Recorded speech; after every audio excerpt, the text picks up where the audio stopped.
Javier Lambán, presidente de Aragón y secretario regional del Partido Socialista. ¿Qué tal? Buenos días, bienvenido. Buenos días, muchas gracias. Oigan, y por disciplina usted suele callarse hablando de Cataluña, luego se despachó a gusto hablando de Torra, pero yo no sé si tiene remedio esto en el nuevo curso. Bueno, en realidad lo que quería decir es que en este asunto, como en otros de Estado, tenemos que estar todos alineados con las posiciones del Gobierno. Yo lo estuve con el Gobierno del señor Rajoy y desde luego lo estoy con el Gobierno del señor Sánchez.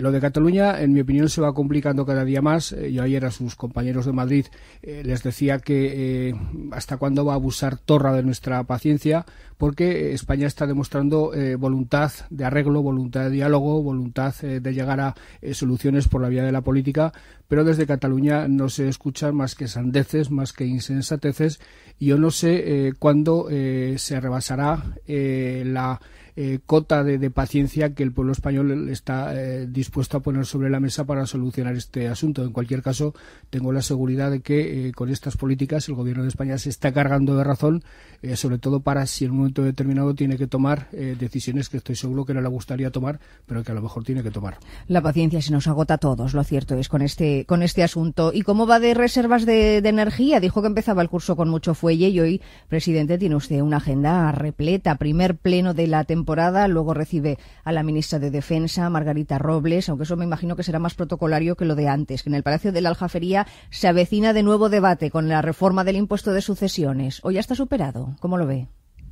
Este es un debate que no se debería haber producido porque en realidad no se trata tanto de hablar de progresividad fiscal o de modelos fiscales. De hecho, yo siempre he dicho que soy partidario de este impuesto, me parece uno de los impuestos más justos de la cesta tributaria española.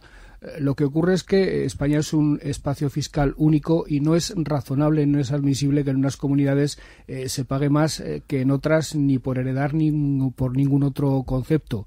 Nosotros empezamos la legislatura estableciendo sucesiones en unos términos que nos situaban en la media del conjunto de las comunidades autónomas españolas, pero a lo largo de la legislatura ha habido comunidades autónomas que han ido reduciendo el impuesto y en un momento determinado nos dejaron en una situación bastante injusta para los ciudadanos aragoneses, porque era esta comunidad nuestra en la que más, con diferencia, se pagaba por heredar. Yo entendía que eso era una injusticia. Yo creo que los aragoneses de cualquier clase social, de cualquier clase de capacidad adquisitiva o de cualquier clase de potencia patrimonial, tienen que pagar lo mismo que el resto de los ciudadanos españoles. Y por eso yo entendía que había que reformar el impuesto a la baja, y viendo que mis compañeros de investidura, mis compañeros de la izquierda, no se avenían a tomar esta decisión, que me parecía absolutamente justa e imprescindible de adoptar, vi que existía una posibilidad de llegar a acuerdos con otras fuerzas políticas y sin ningún tipo de complejo lo hice.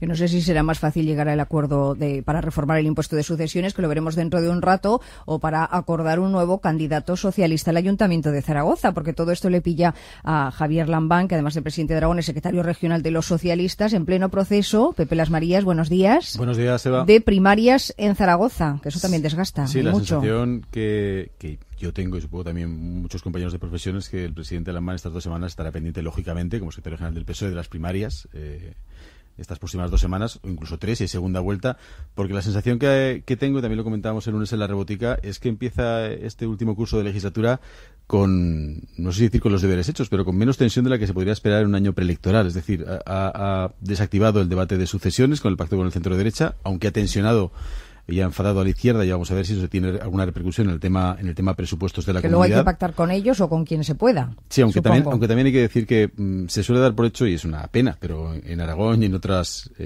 gobiernos, que la última legislatura, bueno, si se pacta el presupuesto, por supuesto que es muy importante, pero si se prorroga no pasa nada, porque el objetivo siempre es dejar el anterior más o menos perfilado por si hay que prorrogarlo. Lo ideal sería un presupuesto actualizado, nuevo, con criterios marcados de forma concreta, pero no sé si ahí el presidente Lambán y Podemos, al final son 2 patas, y por supuesto Junts de Izquierda Unida, están por la labor de llegar a un acuerdo. Están por la labor de llegar a un acuerdo. ¿Con qué compañeros de viaje quiere emprender este último tramo de legislatura, si es que no la da por concluida ya en septiembre? ¿Cómo lo ve? En un periodo tan convulso de la política española, creo que tenemos que empezar a acostumbrarnos a tratar por todos los medios de ser coherentes y cumplidores de nuestros compromisos. En este caso, la coherencia y el cumplimiento de los compromisos a mí me emplaza a negociar los presupuestos con las fuerzas políticas que hicieron posible mi investidura. Lo dije hace 2 años, lo dije hace 1 y lo digo ahora. Creo que en Aragón, por coherencia, solo es posible que haya presupuestos mediante grandes acuerdos entre las fuerzas de la izquierda. Lo dijimos hace ya algunos meses. Públicamente emplacé al señor Escartín a negociar un presupuesto. Las últimas palabras que le he oído al señor Escartín no son desalentadoras en ese sentido, porque se muestra favorable a sentarse a hablar de un presupuesto y, por tanto, yo no descarto en absoluto de que, a pesar de las dificultades de estar en un año electoral, Aragón en el año 2019 tenga presupuesto. No solamente Podemos, porque nombraba usted a Nacho Escartín, el líder del Partido Violeta aquí en Aragón, pero también Ciudadanos le tiende la mano para acordar los números, el PP justo al revés, y Podemos pues lo acaba de decir, quiere dialogar de todo. Esto han dicho los partidos políticos cuyos portavoces han hablado hasta ahora. Con el señor Lamán solo se pueden llegar a acuerdos a conveniencia, cuando a él le conviene. El diálogo es otra cosa. El señor Lamán no puede estar con la izquierda radical planteando cuestiones de cierta naturaleza e intentando pescar en el otro lado a ver cómo le va. La política para mí es otra cosa. El señor Lamán y yo nos conocemos hace mucho tiempo y a mí el señor Lamán ya no me sorprende. Que Podemos estamos para dialogar de todo, de absolutamente todo.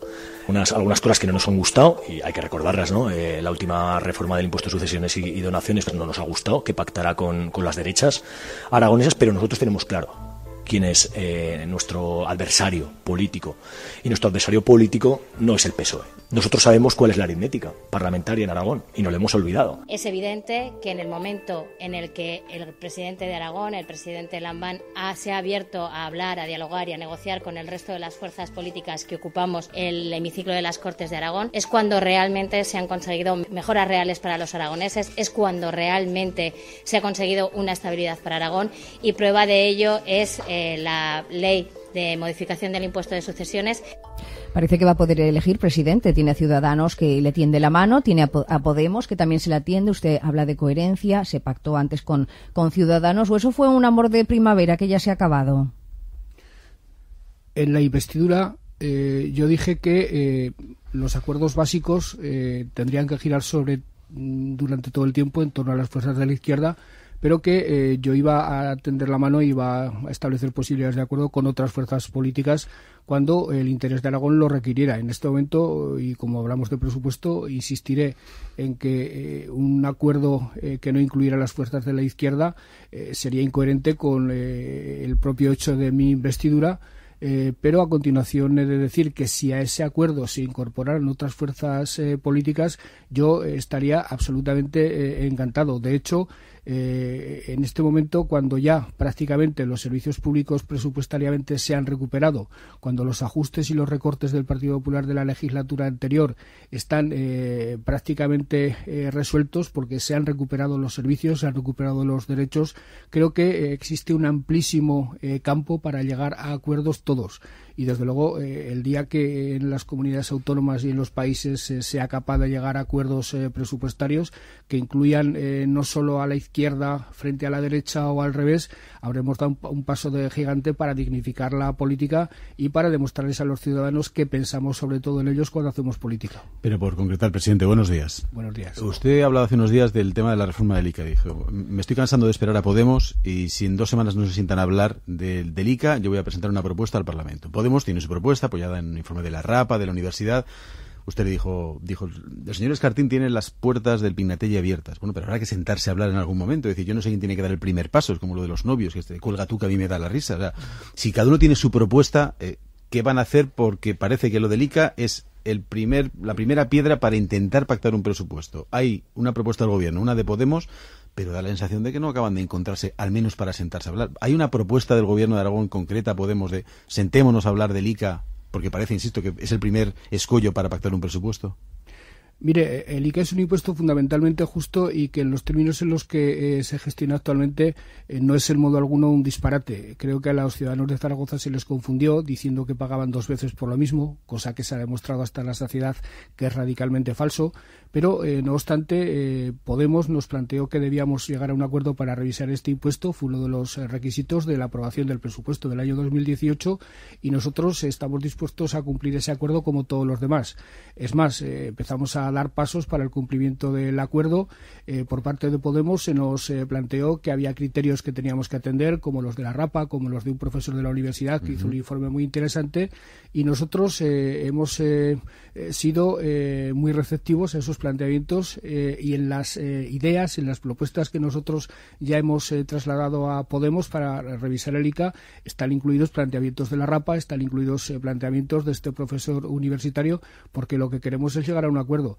¿Qué ocurre? Que llevamos en las Cortes, que es el espacio político donde se está tratando de llegar a ese acuerdo, detrás de Podemos desde hace 5 o 6 meses. El pobre portavoz del Partido Socialista, Javier Sada, ya no sabe qué hacer para sentarse con los representantes de Podemos para que ese acuerdo se produzca cuanto antes, toda vez que ponerse a hablar de reformas fiscales a partir de enero del año 2019 será muchísimo más difícil, porque sí que estaremos ya en posición de celo electoral. Por tanto, hay que empezar a dejar de marear la perdiz, y por eso es por lo que yo emplacé al señor Escartín a decir, bueno, llevamos 5 meses, no hay forma de sentarnos con vosotros, hemos sido totalmente proclives a vuestros planteamientos, hemos incorporado ideas de la RAPA, de los profesores universitarios, cerremos ya de una vez el asunto, y si no estáis dispuestos a sentaros a la mesa ya, yo cumpliré con mi obligación o con la parte del trato que a mí me afecta y presentaré una propuesta. De eso se trata exactamente. Bueno, se trata de aprobar las cuentas de Aragón, porque aquí estamos para hablar de Aragón, pero yo le pregunto, presidente, ¿se pueden aprobar los presupuestos en Aragón sin que España tenga aprobados unos presupuestos generales del Estado? Lo digo porque usted me puede decir, claro, somos independientes, pero de entrada, y esto lo dice y lo cuantifica su consejero de Hacienda, Fernando Jimeno, esto ya supone 200 millones de euros menos para la comunidad autónoma. ¿Nos lo podemos permitir, empezar la casa por el tejado, digo? No hay duda de que la inexistencia de presupuestos generales del Estado es una complicación añadida para hacer presupuestos autonómicos. De hecho, en los años anteriores ya nos hemos tenido que arriesgar, no nosotros, todas las comunidades autónomas, a aprobar presupuestos antes de que lo hiciera el Gobierno de España, incluyendo cantidades que solo íbamos a recibir si había presupuestos generales del Estado. En este año, en esta ocasión, las incógnitas son mayores y de más calado, de más amplitud. No sabemos cuál es el techo de gasto que va a aprobar el Gobierno de España. Por ejemplo. No sabemos cómo se va a establecer el cumplimiento de los objetivos de estabilidad. No sabemos cuáles van a ser las magnitudes presupuestarias en lo que se refiere a las comunidades autónomas, y por tanto en este momento hacer un presupuesto por parte de una comunidad autónoma, Aragón o cualquier otra, incluye una serie de ejercicios de hipótesis sobre lo que puede ocurrir, que no es el mejor preámbulo para hacer unos buenos presupuestos. No obstante, tenemos la obligación de hacerlo. Yo estoy hablando con mis colegas de otras comunidades autónomas, tanto del Partido Socialista como del Partido Popular, a ver qué hacemos exactamente, porque desde luego sin presupuestos generales del Estado es muy difícil hacer un presupuesto autonómico, pero no nos podemos escudar en que no hay presupuestos generales del Estado para rehuir nuestra responsabilidad de tratar de que haya presupuestos autonómicos. Es decir, una dificultad muy seria la que tenemos, pero que trataremos de vencer como podamos. Presidente, enseguida volvemos a la política autonómica porque es la importante para esa entrevista, pero enlazando con lo que estaba diciendo, sin presupuestos del Estado es muy complicado tener cuentas en Aragón. Sin presupuestos del Estado, lo que querría decir sin apoyos al gobierno de Pedro Sánchez, que está en minoría, ¿usted cree que sería necesario un adelanto de elecciones? Porque es una cosa que ha habido un poco de yenca en el gobierno central, de adelante y atrás. ¿Usted cree que si la situación con Podemos no mejora, hay conversaciones, pero si al final no hubiera cuentas del Estado, ¿qué cree que debería hacer el gobierno central? ¿Convocar elecciones, intentar aguantar hasta...? Creo que no le puedo decir a usted otra cosa que lo que el propio Pedro Sánchez dijo el lunes en una entrevista en esta misma emisora, que él llevará unos presupuestos al Congreso de los Diputados y que tratará por todos los medios de que España tenga un presupuesto. ¿Tiene fecha ya para su reunión con Sánchez? Porque iba a reunirse, habla del lunes en esa entrevista, el martes iba a reunirse con usted, Pedro Sánchez, al final eso se pospuso por motivos de agenda. ¿Ya se ha encontrado hueco para que se produzca esa reunión entre Aragón y el Estado? Bueno, el presidente tiene que reanudar la ronda de entrevistas con los presidentes autonómicos. Como ustedes saben, la va haciendo según el orden de aprobación de los estatutos, de manera que cuando reanude esa ronda y yo seré creo que el tercero o el cuarto al que reciba el presidente. En cualquier caso, es una entrevista que nosotros llevamos mucho tiempo preparando. Hemos hablado con sus asesores, hemos hablado con Iván Redondo, hemos hablado con Salazar, y es una entrevista que está ya muy preparada por nuestra parte. Es decir, que en el momento en que el presidente nos llame, ahí estaremos como un rayo. Sí que tiene fecha Pepe Las Marías, porque es el próximo día 10, lunes también, esa reunión, esa cumbre de presidentes autonómicos para abordar temas como la despoblación, y estamos hablando de presupuestos, también saldrá el tema de la financiación autonómica, evidentemente. Sí, sin duda. Con el tema de despoblación, presidente, la verdad es que hay un frente común de varias comunidades, pero no sé si tiene la sensación de que esto cala en el gobierno central. La verdad es que Edelmira Barreiro, la anterior delegada para la despoblación, se le vio poco el pelo. La actual ha reunido algunos presidentes de diputaciones provinciales, entre ellos el de Huesca, presidente de la Diputación de Huesca. ¿Espera de este gobierno algo más de, insisto, estando en minoría en esta situación, pero algo más de gestos, de decisiones políticas para un problema tan complicado, en fin, que no se resuelve con 3 decretos leyes, como la despoblación? La comisionada actual no se ha reunido con presidentes de Diputación, se ha reunido con presidentes autonómicos, se ha reunido conmigo, ha viajado ya a Aragón en 2 o 3 meses muchas más veces de lo que lo hizo la comisionada anterior. Se ha reunido con el comisionado para la despoblación de la comunidad autónoma, con Javier Allo, es decir, que hasta ahora está demostrando un entusiasmo absolutamente encomiable y un compromiso muy notable. Ella está tomando como referencia en gran medida la comunidad autónoma de Aragón, que es seguramente la comunidad autónoma donde más se ha estructurado lo que tiene que ser una política transversal contra la despoblación, porque este fenómeno no se ataja con varitas mágicas ni con medidas milagrosas, se ataja desde todos los departamentos, desde todas las políticas, manteniendo escuelas abiertas en los pueblos pequeños, llevando servicios al medio rural más alejado de la ciudad, y sobre todo creando oportunidades de empleo a las gentes para que les apetezca o quedarse a vivir donde están o regresar al lugar de donde se fueron en un momento determinado. Es decir, son políticas complejas, son políticas que afectan a todas y cada una de las áreas de cualquier administración y que requieren también el amparo de la Unión Europea. Nos encontramos con la desagradable sorpresa hace unos meses cuando fuimos a Bruselas de que de momento ha desaparecido el criterio de la demografía a la hora de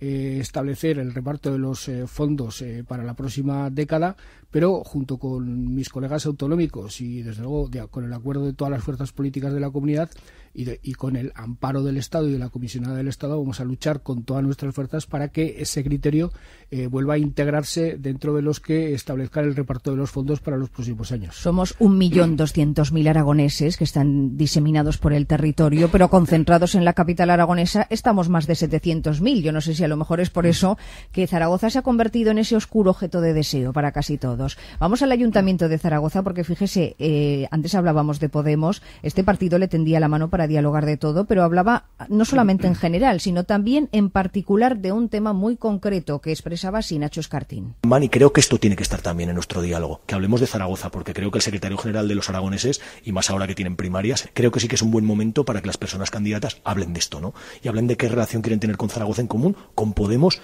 porque nos va a tocar hablar, nos va a tocar dialogar y nos va a tocar entendernos, si queremos que no sea el PP y Ciudadanos los que lideren la principal ciudad de Aragón a partir de 2019. Podemos quiere hablar de Zaragoza. ¿Usted quiere hablar de Zaragoza con Podemos? Primero, ni al señor Escartín ni al señor Santisteve les tolero que le digan al Partido Socialista cómo tiene que hacer sus primarias o quién tiene que ser el interlocutor para hablar de cualquier asunto que tenga que ver con Zaragoza ni con ningún otro tema de la comunidad. Segundo, hablar con el Ayuntamiento de Zaragoza no es sencillo, pero no para el Gobierno de Aragón, para nadie. De hecho, el señor Santisteve, con un concepto de la democracia bastante cuestionable, está siendo incapaz de urdir acuerdos absolutamente con nadie. Nosotros hemos tenido voluntad de acuerdo con el Ayuntamiento de Zaragoza. De hecho, en este momento el Ayuntamiento de Zaragoza tiene encima de la mesa una propuesta, un temario para reunir cuanto antes a la comisión bilateral Ayuntamiento-Gobierno de Aragón. Ese temario lo tienen sobre la mesa desde antes del verano y no ha habido respuesta. Por tanto, en este momento la pelota está en el tejado del Ayuntamiento y esperamos que el señor alcalde se digne decirnos cuándo está dispuesto a sentarse sobre un temario que no está pendiente de elaborarse. Nosotros ya le hemos hecho llegar uno. O sea, está pendiente de fecha, simplemente. Entiendo. De fecha a la que diga el alcalde, o sea, la propuesta está hecha por parte del gobierno, quiere decir. Nosotros hemos hecho formalmente una propuesta, el consejero de Presidencia, Vicente Guillén, hizo una propuesta de comisión bilateral con temario concreto, con todos los temas que a nuestro modo de ver han de abordarse en esa comisión bilateral y desde luego con todos los temas que interesan al gobierno. Seguramente habrá alguno que el ayuntamiento tenga que añadir y nosotros estaremos encantados de incluirlo. En el momento en que se llegue a un acuerdo sobre la agenda de los temas, que por nuestra parte será un acuerdo sencillo de alcanzar, estaremos dispuestos a sentarnos en el momento que el ayuntamiento considere oportuno. Visto lo que ha pasado estos 3 años que llevamos y que espera que viene no va a ser mucho mejor, ¿usted cree que es posible que se pueda reeditar un acuerdo de un gobierno de izquierdas? Lo lógico sería en el ayuntamiento. Lo lógico sería que sí, pero no sé si este periodo de desgaste tan duro que se ha vivido o si hace falta un cambio de caras en los dos partidos, en el PSOE y también en las otras fuerzas de izquierda. En el Partido Socialista habrá un cambio de cara seguro, claro, sí, porque el candidato anterior ya ha dicho que no se va a presentar y el candidato del Partido Socialista saldrá entre los 3 compañeros que han anunciado su intención de concurrir a las primarias que se celebrarán el 23 de septiembre. Por tanto, por parte del Partido Socialista va a haber una renovación segura de candidatura, sin ningún tipo de duda. Por parte de Zaragoza en Común y de otras fuerzas de izquierda no sé exactamente lo que ocurrirá.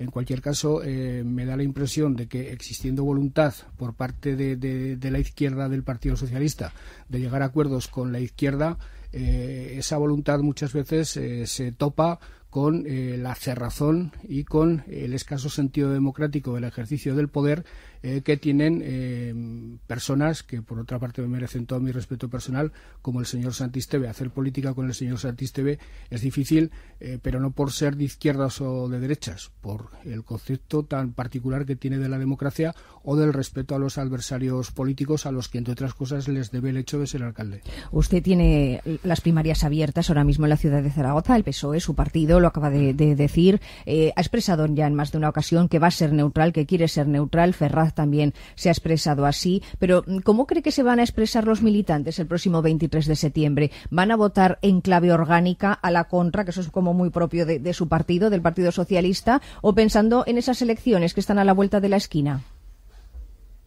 Este partido tiene ya una larga tradición de primarias, seguramente algunos sarampiones o algunas enfermedades infantiles propias de este tipo de ejercicios democráticos ya las hemos superado, ya nos hemos curado de ellas.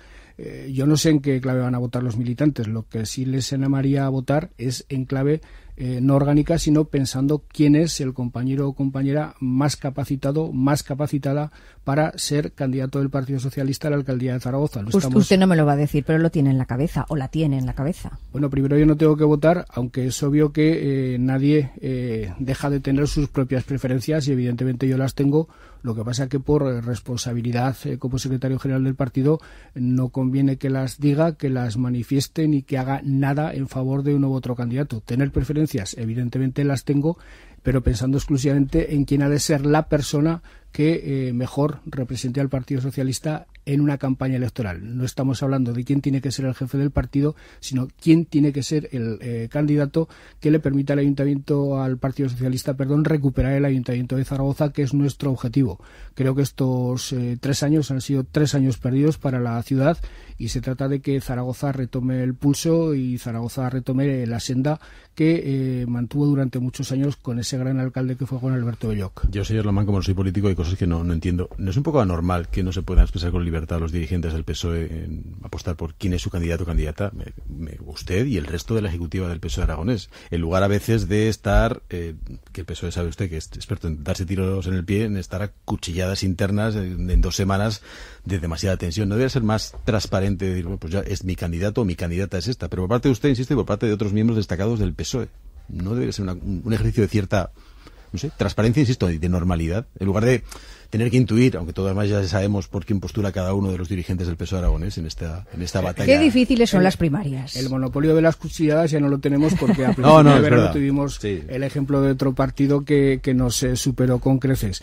Seguramente tiene usted razón, lo que pasa es que hay una serie de convenciones establecidas y una de ellas es la de que los dirigentes del partido no han de pronunciarse sobre los candidatos de primarias en ámbitos inferiores al ámbito de su dirección. Yo soy el secretario general de Aragón. Pienso piensa o se supone que yo no debo pronunciarme sobre una candidatura a las primarias de Zaragoza, igual que cuando hubo unas primarias a nivel regional, se supone que no debía pronunciarse al respecto el secretario general federal. Insisto, es una convención. ¿Es lo más adecuado? Pues tampoco tengo claro yo que sea lo más adecuado, pero jugamos con estas reglas y uno es respetuoso con las reglas. A lo mejor es lo menos cruento, estando donde estamos, pero votará, ¿no? No puedo. Ah, tampoco puede votar. Yo soy militante socialista de la agrupación de Ejea de los Caballeros y por tanto yo no puedo tiene votar nada aquí. que decir entonces, claro, en Zaragoza, en teoría. Yo quiero hablar de Zaragoza también porque usted acaba de venir de esa reunión, de esa entrevista con el ministro Ábalos. Ayer escuchábamos esa declaración antes, una entrevista en la que también compartió mesa y tema con Ximo Puig, presidente de la Comunidad Valenciana, por un asunto que nos preocupa y que nos ocupa. Zaragoza forma parte de ese ramal Sagunto-Teruel, del corredor cantábrico mediterráneo, que está pendiente de financiaciones en Europa, de ser incluido, ojalá, como una de las líneas también prioritarias, que ahora no lo es. Pero en este mare magnum en el que estamos, con Cataluña abierta en canal, ¿hasta qué punto podría perjudicar a una comunicación como esta la situación catalana? Lo digo porque yo no sé si desde el este pueden estirarle de la manga al presidente Sánchez para decirle por aquí no, que esto no nos conviene, y el hacerles caso. No, eso lo descarto totalmente. Nosotros estuvimos en Bruselas antes del verano, fuimos para hablar de una serie de cuestiones, entre otras la del eje cantábrico mediterráneo. Estuvimos con el director general que se ocupa de este asunto, que nos manifestó que ellos no le veían ningún tipo de inconveniente técnico a la inclusión de este ramal en la futura planificación europea. Creo sinceramente que el ministro anterior, que Íñigo de la Serna, no puso suficiente énfasis, no hizo demasiado hincapié en esta inclusión. Sí que lo hizo para la otra parte del corredor cantábrico mediterráneo, para la parte de Zaragoza a Bilbao, y ahora toca esta parte, la de Sagunto-Teruel-Zaragoza, que, insisto, no tiene ninguna contraindicación desde el punto de vista técnico, que requiere voluntad política, y lo que hemos hecho el presidente de Valencia y yo mismo ha sido tratar de forzar, en el buen sentido de la palabra, esa voluntad política. En este momento nos consta que el apoyo del Gobierno de España, desde el presidente al quien va a tener que ostentar la defensa del mismo en Bruselas, me refiero al ministro Ábalos, están absolutamente comprometidos con esta actuación. El presidente Puig y yo mismo vamos a hacer lobby, en el buen sentido de la palabra, para defender esta actuación en Bruselas, y creo que ni Cataluña ni ningún tipo de situación interna española se va a interponer en nuestro camino. Tengo esa seguridad. Pues vamos a tocar madera, porque las comunicaciones, Pepe Las Marías, son fundamentales para la economía, por ejemplo. Sí, sin duda, y para una comunidad como la nuestra, que es la logística. Yo, presidente, sobre economía, dos apuntes muy concretos, y además le voy a vestir la pregunta para que usted me vaya al grano, porque sé que me va a dar el argumentario, que es importante. Paro subió en agosto muchísimo en Aragón, más que en el resto del país en porcentaje. Es verdad que el interanual es un buen dato, 5.500 parados, pero la subida ha sido espectacular. Economía aragonesa, segundo trimestre subió un 3%, que está por encima de la media española, ligeramente la europea, pero ha bajado 4 décimas esa crecida, ese incremento sobre el primer trimestre del año. ¿Hay motivos para la preocupación? ¿Hay una cierta desaceleración de la economía aragonesa? Desde el segundo trimestre del año se van viendo síntomas de desaceleración en la economía española en su conjunto, por distintas razones. Una, por el propio agotamiento del ciclo. Un país no puede estar creciendo por encima del 3% cuando en su entorno se está creciendo por debajo del 3%, me refiero a Europa. Es posible que empiecen a influir, y en los próximos meses lo harán más todavía, algunos vientos de cola que hasta ahora han soplado a favor del desarrollo económico español, del crecimiento, el precio del petróleo, la política del Banco Central Europeo, la apertura de Turquía y de otros países del Mediterráneo al turismo. Pero yo he de ser consecuente con lo que le he oído al Gobierno de España, en el sentido de que hoy por hoy no hay motivos para la preocupación en cuanto a que vaya a haber un cambio de ciclo económico brutal. Y en Aragón, se lo digo sinceramente, menos. Yo estoy convencido de que, al igual que el año pasado lideramos el crecimiento económico en España, este año podemos estar exactamente en esa misma posición cuando termine el año. Motivos para la preocupación siempre los tiene que haber con la economía, y siempre desde los poderes públicos hay que estar vigilantes para tratar de evitar, sobre todo, repetir errores cometidos en el pasado por parte de las políticas económicas adoptadas. No es la responsable de Economía, es la responsable de Defensa, la que se va a entrevistar con Javier Lambán a partir de la 1, la ministra Margarita Robles, que está hoy en Zaragoza. Pero hay quien piensa, presidente, que se podría pedir compensaciones, o se debería pedir compensaciones por tanto terreno militar aquí en en Aragón. Bardena, sin ir más lejos, está en su zona. Yo no sé si abordarán un asunto como este en la reunión de hoy.